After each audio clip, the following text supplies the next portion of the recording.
አሜሪካ በአክራሪው የህወሓት ቡድን ላይ የቪዛ እገዳ ጣለች። ሰላም ጤና ይስጥልኝ። የዛሬ ዘገባችን ትኩረት የሚያደርገው በአሜሪካ መንግስት አዳዲስ ውሳኔዎች ላይ ነው። አሜሪካ በአክራሪው የህወሓት አመራሮችና ቤተሰቦቻቸው ላይ የቪዛ እገዳ መጣሏን ተከትሎ የቡድኑ አባላትና ደጋፊዎቻቸው እየተንጫጩ ይገኛሉ።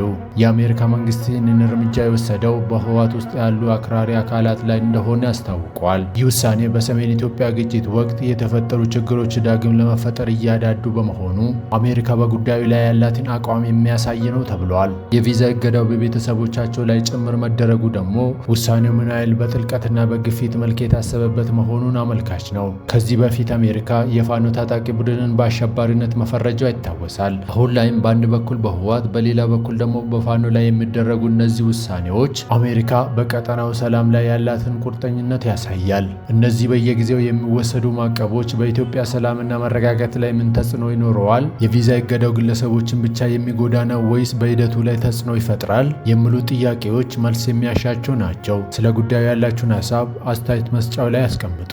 ቪዲዮውን ላይክ በማድረግ ለሌሎች እንዲደርስ አድርጉ። ሰብስክራይብ በማድረግም የቻናላችን ቤተሰብ ይሁኑ።